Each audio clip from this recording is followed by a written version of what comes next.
Bienvenidos a Entre Humo, un podcast para disipar cortinas. Teniendo en cuenta que nuestro propósito es ofrecer claridad sobre asuntos de interés general sobre los que se habla entre engaños y noticias falsas, en esta ocasión les quiero compartir un conocimiento de gran utilidad para mejorar tus relaciones interpersonales, tus ventas y tu salud mental. Se trata de técnicas desarrolladas por el Dr. Paul Ekman y soportadas en la etología humana. En este curso, compuesto por episodios de máximo 10 minutos, podrán aprender a detectar indicios conductuales que, acompañados de un buen interrogatorio, tienen el potencial de identificar las mentiras que nos dicen nuestros hijos, nuestro jefe, nuestros clientes o nuestra pareja. Si les gusta, no olviden compartir, darle me gusta y suscribirse a este canal. Sin más preámbulo, empecemos.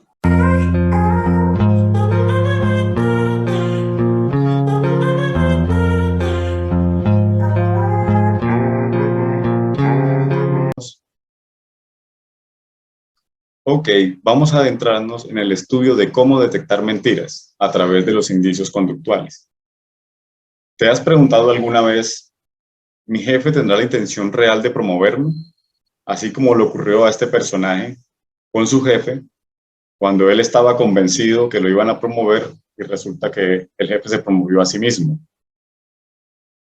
¿O te has preguntado, ¿estará mi hijo o mi hija teniendo problemas con los demás en la escuela? ¿Te has preguntado también, ¿me oculta mi pareja algún amorío? ¿O te has preguntado, ¿está dispuesto este cliente a comprarme o solo me hace venir a perder el tiempo? También podemos preguntarnos en nuestra vida cotidiana, ¿será que ese candidato cree lo que dice? ¿Será que nos está diciendo la verdad? Y todas estas preguntas tienen respuesta, siempre y cuando sepamos utilizar las técnicas correctas y sepamos hacer los interrogatorios adecuados. Según la etología humana, el ser humano, a pesar de tener características muy particulares en comparación con los demás animales, no deja de ser un animal y por lo tanto es posible estudiarlo, así como los ornitólogos estudian a las aves o los primatólogos estudian a los primates. Eso es lo que haremos aquí. Una de las características que distingue al ser humano de las demás especies que habitamos en este planeta es su comunicación. Para esta, el individuo de la especie utiliza 3 canales: el verbal, el no verbal y el tono. Dentro del lenguaje verbal podemos clasificar el escrito y el no escrito. El lenguaje no verbal incluye los gestos y posturas, y en el tono, el ser humano normalmente refleja sus emociones, refleja su estado de ánimo. Ahora vamos a ver lo que significa el lenguaje no verbal dentro de la comunicación. Y le damos prioridad a este canal, dado que muchas investigaciones señalan que es a través del canal no verbal que se comunica la mayoría de las sensaciones y pensamientos del ser humano. Y dado que el lenguaje corporal en su mayoría es automático, constituye un canal más fidedigno para encontrar los indicios que estamos buscando en las personas que mienten. En las películas de este personaje podemos ver desplegadas emociones de todo tipo.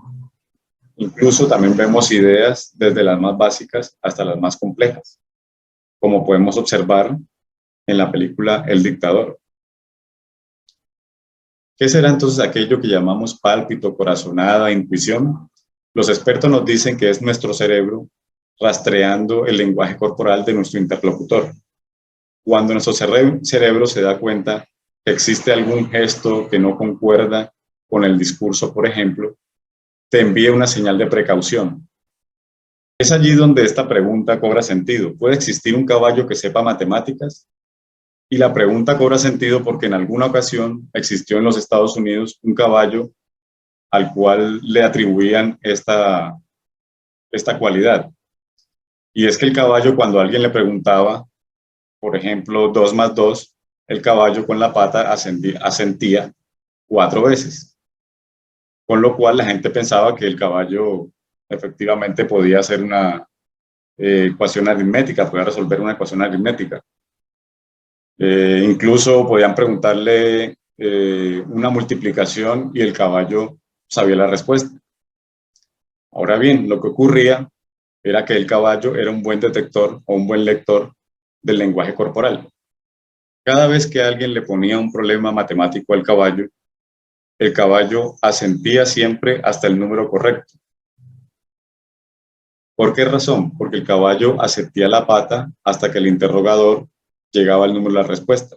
En ese momento, podemos decir, por ejemplo, el interrogador dilataba las pupilas, sudaba, se mordía el labio inferior, tragaba saliva, es decir, mostraba una variación emocional. El caballo sabía leer las emociones, no sabía matemáticas. Ahora viene, ¿a qué llamamos intuición femenina entonces? Dicen investigadores como Desmond Morris que las mujeres son mucho más perceptivas que los hombres debido a que ellas tienen que comunicarse con el neonato de manera no verbal. El neonato no le puede decir tengo hambre, no le puede decir tengo frío, pero la madre sabe perfectamente cuando él llora de hambre o de frío. Cuando tú le preguntas al papá por qué llora el niño, el papá sencillamente no sabe por qué. Y es porque los hombres tenemos menos desarrollada esa percepción.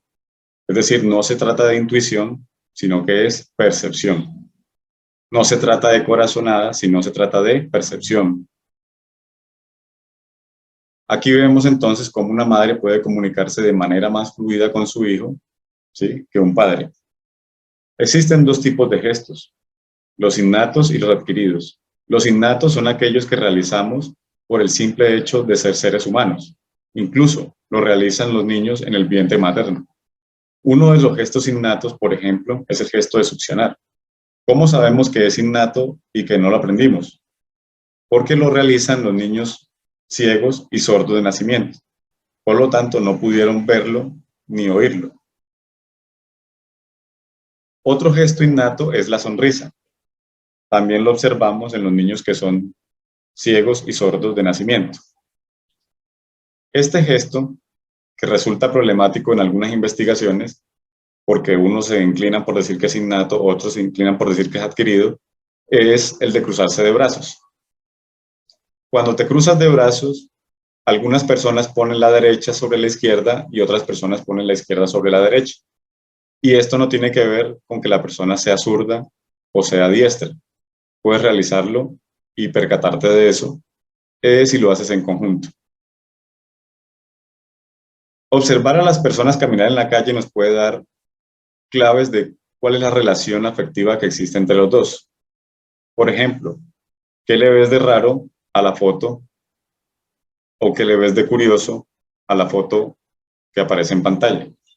Cuando el hombre y la mujer caminan, al menos en Occidente, el hombre de manera inconsciente se pone del lado de la calle, como brindando protección a su pareja. Así que cuando uno ve en la calle parejas caminando y es la mujer la que está del lado de la acera, muy probablemente es ella la que siente protección o siente la necesidad de protegerlo a él. Es decir, puede ser que ella sea la que lleve los pantalones en la casa. Hay dos gestos más que son de tipo innato, y es el gesto de decir que sí, mover la cabeza hacia arriba y hacia abajo, o el gesto de decir que no, mover la cabeza hacia un lado y hacia el otro. Dice Desmond Morris que el gesto de decir que no, mover la cabeza hacia un lado y hacia el otro, es derivado del gesto que hace el niño cuando está siendo amamantado y se siente lleno. Él saca el seno de su boca y con la cabeza la mueve hacia un lado y hacia el otro diciendo que ya no, que le retiren el alimento que ya está lleno. El gesto de mostrar los dientes funciona en muchos niveles. Por ejemplo, una persona que muestra los dientes completos, ¿sí?, y aparte de eso se muestra una dilatación de las fosas nasales, lo que está mostrando ahí es rabia, lo que está mostrando es enojo. Pero si la persona con los dientes lo que hace es morderse el labio inferior, lo que está mostrando es seducción, lo que está mostrando es atracción, lo que está mostrando es gusto por una idea o por una persona.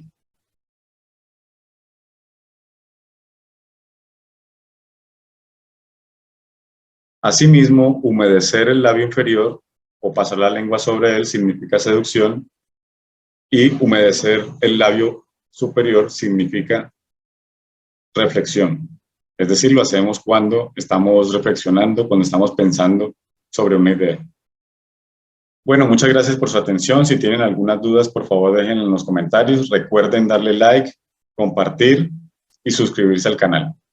Llegó la hora de tomarme mi antioxidante para prevenir varios tipos de cáncer y también para recibir una inyección de vitamina B, de complejo B, y poder mantener con energía todo el día. Es orgánico, natural y no contiene químicos que alteren tu metabolismo. Es decir, es un juguito súper cargado de vitaminas que te pone. Lo puedes adquirir escribiendo al WhatsApp que dejo en la descripción. Gracias.